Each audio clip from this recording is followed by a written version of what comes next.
Safari hii kwa China inazungumzia mambo mawili makubwa ilivyokuwa mwaka jana na mwaka huu. Makubwa mawili, madhumuni hasa yanahusu siasa, lakini la pili uchumi.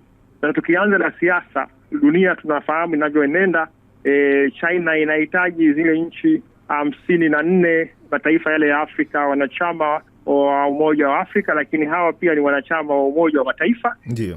Na hizi ni sauti katika Umoja wa Mataifa. China inazihitaji sauti hizi, kwa hiyo imekuwa ikijenga hayo mahusiano ya kisiasa kutokana na mijadala mbalimbali ya Umoja wa Mataifa.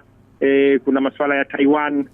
China inajua ina sauti za nchi nyingi za Kiafrika zipatazo 54. Kwa hiyo ni moja ya sababu ya kisiasa kujenga hayo mahusiano ya kisiasa ya miaka mingi. La pili, uchumi. Sasa kwenye hili la uchumi ndio nalo kubwa. China iko kwenye ushindani wa kiuchumi duniani. Tunajua kwamba vita dunia sasa hivi kubwa ni vita ya kiuchumi. China iko kwenye ushindani na mataifa makubwa yaliyokuwa kiuchumi duniani. Lakini mshindani mkubwa ambaye katika China Afrika kibiashara ni India. China ndio nchi ya kwanza yenye kufanya biashara na Afrika kwa kiwango cha juu, ikifuatiwa na India. Sasa katika hilo unaona ni mshindani wake. Ni sawa unapotoka nje Mohamed, leo utaona ushahidi wa ushindani huo wa China na India. Kwa sababu China ametengeneza Honda ambazo tunaita bodaboda, alafu Muhindi ametengeneza bajaji.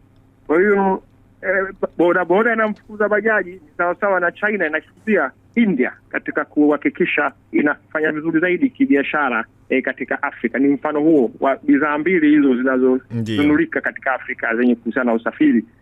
Kwa hiyo hilo la kiuchumi. Na Afrika ukiangalia zile nchi, kwa nini amechagua hizo nchi? Nchi ya Ethiopia inakuwa kwa kasi kiuchumi.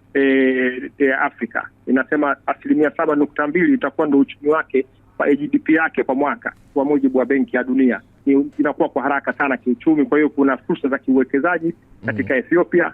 Lakini ukiangalia kwa nini anachagua kwenda Somalia, ni kwa sababu kuna pwani ile ya Aden, Ghuba ya Aden, kuna mwingiliano wa kibiashara, meli zinazopita karibu na Somalia kwenye ile bahari ya Aden inaokwenda mpaka Mediterranean. Kwa hiyo kule China anahitaji kuwa na nchi ambayo anawekeza, na itakuwa ndio ziara ya kwanza ya China kwa miaka mingi sana.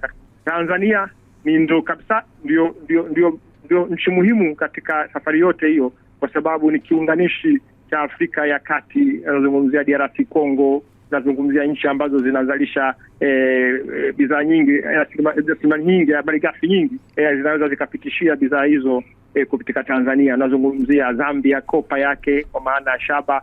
Umeona juzi tu hapa China imeingia mkataba kati yake na Zambia na Tanzania kurefablish, kuijenga upya, kuikarabati reli ndefu kilomita karibu 900 ya 1900 ya Tazara. Kwa hiyo yote hayo inaonyesha umuhimu wa Tanzania katika Mashariki. Na pengine sasa ni kwa namna gani mataifa haya ya Afrika yananufaika kutokana na uhusiano huu kati yake na China? Sasa Afrika kwetu sisi, huu ni wakati wa kuona kwamba ndio China imewekeza kwenye kutusaidia mikopo ya kujenga miundombinu. Ni kweli reli, madaraja yote yamefanyika tunaona, lakini sasa ni wakati wa nchi zetu kuhitaji sasa kufanya uzalishaji hapa nyumbani ili kutengeneza ajira, kwamba Wachina wasije wakachukua tu malighafi wakaondoka kupitia hizo barabara na reli. Waanze sasa kufanya uwekezaji hapa Afrika. Nachukulia mfano Tanzania, kama inavyofanyika sasa hivi huko, ukipita njia ya kwenda Kilwa huko Lindi, kuna viwanda vingi vile vinazalisha ajira na vinazalisha uwezo wa kujua namna gani ya kufanya. Huo ndio ule mwelekeo wa nchi zetu, kuhitaji China izalishe hapa, hizo malighafi zifanyiwe uchakataji hapa, na Wachina wanaweza wakatuelewa, kwa sababu ni rafiki zetu wa miaka mingi, kwamba tunahitaji na sisi kukuza uchumi wetu, tuzalishe ajira. Tuna vijana wengi hawana kazi, hatuwezi kuwa tunasafirisha malighafi tu. Hilo la muhimu. Kope kujenga ndio, lakini Wachina nao wawekeze hapa nyumbani pamoja na Watanzania.